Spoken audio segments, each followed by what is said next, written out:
The M60A3 TTS, known informally as the Patton, is an American second-generation main battle tank originally designed in the 1950s based on feedback on improvements to the existing M48 Patton. As a second-generation battle tank, it was a response to first-generation battle tanks like the T-55 and T-62, and came into service as the M60 in 1960. Originally, the M60 was a stopgap tank designed to be phased out in the 1970s by the MBT-70 program. However, the late termination of the MBT-70 program led to the M60 series remaining in service longer than intended until a decade into the fielding of the M1 Abrams. Compared to its contemporaries, the M60 seems large, both inside and in terms of profile and perceived size, which is true, because it's nearly 14 tons heavier than the T-62. As a result, the M60 is slower than the T-62, though it is slightly better protected. However, standoff advantages will change, depending primarily on the choice of period ammunition in the Steel Beast mission editor, giving you different outcomes depending on your choice. Speaking of guns, the M60's 105mm gun was as a result of finding that the armor on a temporarily obtained T-54 during the Hungarian Revolution revealed NATO's standard tank guns then fielded were unable to penetrate the armor. As a result, the development led to the selection of a high-velocity 105mm rifled tank gun, extending effective range over the prior 90mm main gun ammunition beyond mere caliber growth. As might be expected, later versions of T-tanks eventually were competitive with, and then surpassed, the armor and ballistic performance of the M60, which was a product of its era. On the positive side, the fact that the ammunition is stored in steel racks and that 105mm cartridges are brass means that only direct hits to this section of the tank will cause ignition of the ammunition.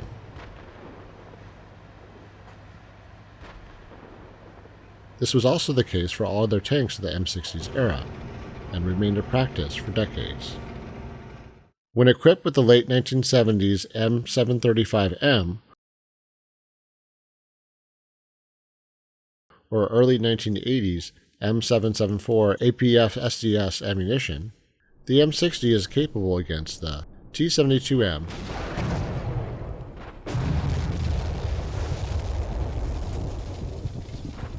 early T-64 tanks, and modernized earlier T models like the T-55AM.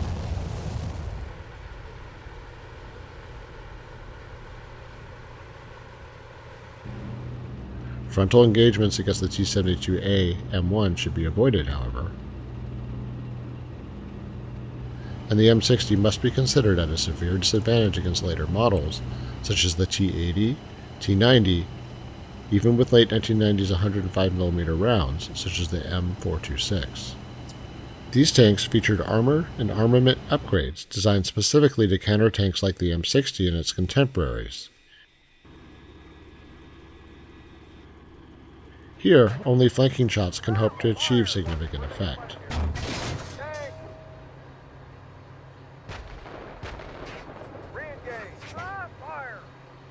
Fortunately, the M60A3's thermal sight gives the tank a definitive edge over its Soviet contemporaries in darkness and other situations of reduced visibility, offering much greater detection and engagement ranges, at least in the best of cases.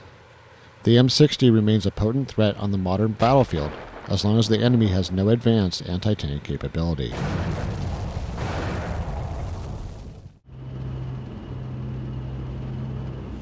Experience in Syria shows, however, this can no longer be taken for granted. The M60 is considered on par with the Leopard 1 in terms of capabilities and lethality.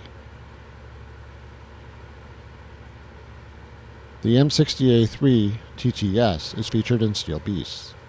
Its twin, the M60A3, is an upgrade made in 1978 that replaced the M60A1's mechanical fire control computer and coincidence rangefinder with a laser rangefinder and solid-state fire control computer. In the Steel Beast mission editor, simply disable the thermal sight and you have a plain M60A3 for all practical purposes. In 1979, another upgrade was made, which added the tank's thermal sight, or thermal imager, thus making it M60A3 TTS.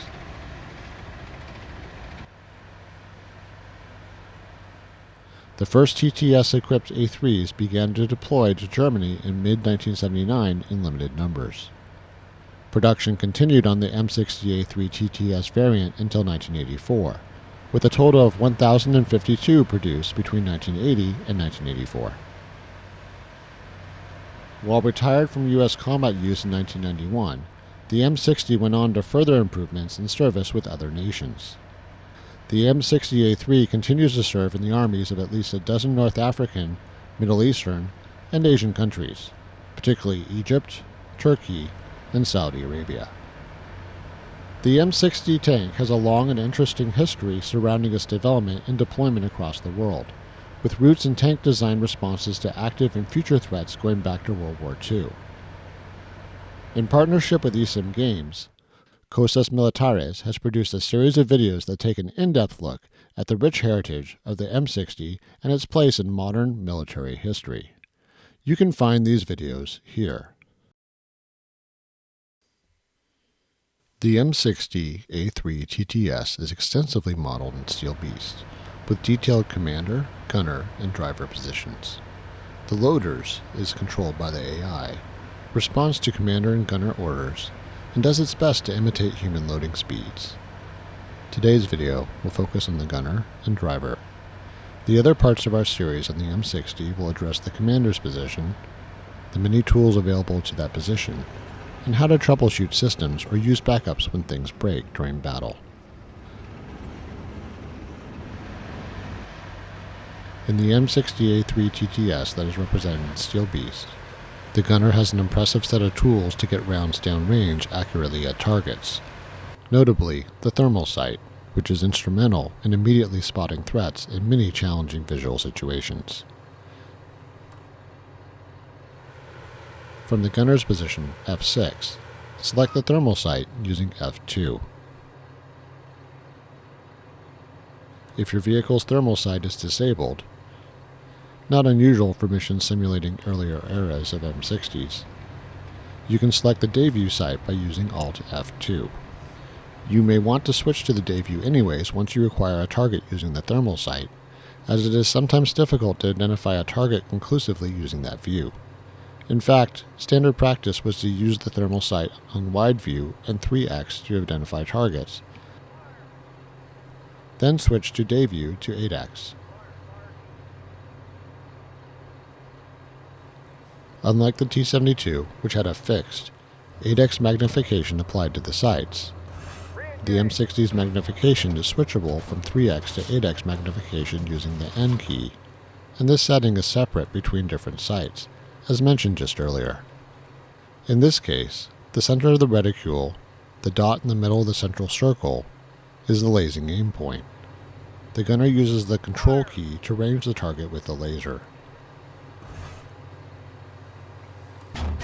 The key concept is that any movement of the reticule, such as tracking the target while lasing it, is interpreted as the amount of lead the sight needs, and this is automatically calculated and then returned back by a repositioning of the center of the reticule, and thus impact point, of the round if you continue to track the target at the same rate once you reposition the reticule after ranging the target.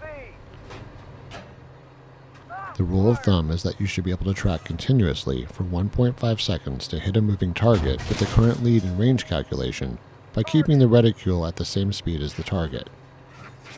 If engaging other targets moving at approximately the same direction and range, it can be appropriate to fire again without ranging. This calculation rapidly becomes stale, however, and because targets don't always stay moving in one direction, or because the target's speed changed, you may need to reset the measurement and lead calculation you may have only made seconds ago. To do this, hit the P key to dump the current calculation. This zeroes out both values and prepares the system for another laser range and lead input, creating a new firing solution for this new engagement. This is also a system that allows you to switch between first return or last return in terms of which way you would like to measure the target area. In cases where there is brush in the foreground, last return would provide more accuracy.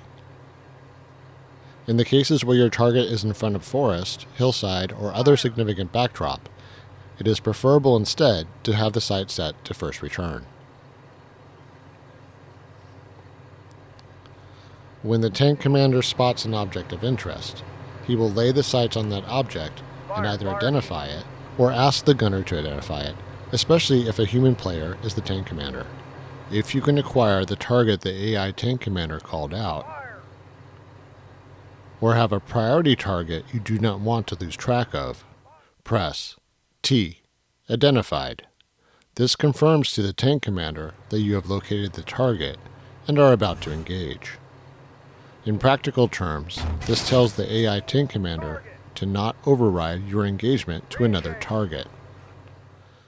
If you cannot identify the target the tank commander slew your main gun to, press I. I can't see it.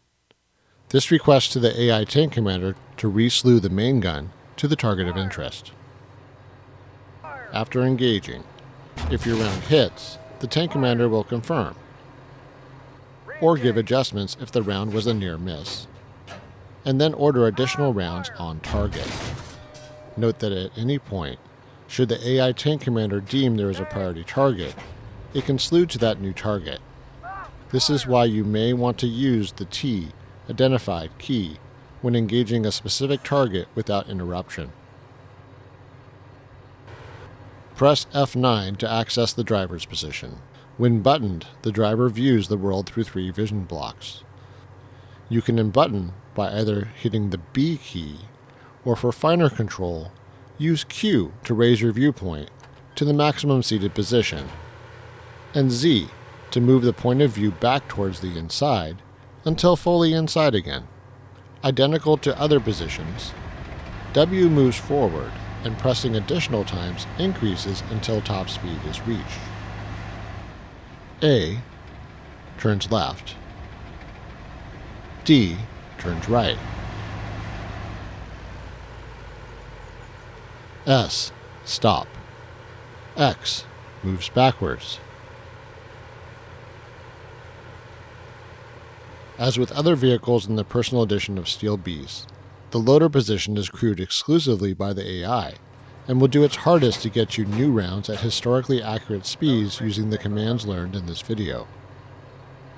The loader will confirm when a new round is loaded, either up to confirm just fired type round has been reloaded, or Sabo up and heat up will confirm that the round type has changed and that this is what is now loaded.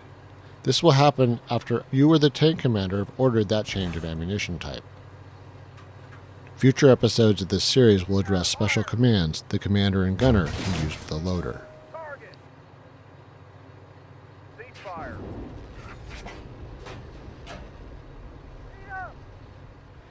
This concludes part 1 of our tutorial on the M60A3 TTS in Steel Beast. Please join us for the next 2 installments of this series. We hope you found this video helpful. Please let us know at the discussion boards at steelbeast.com. Thank you.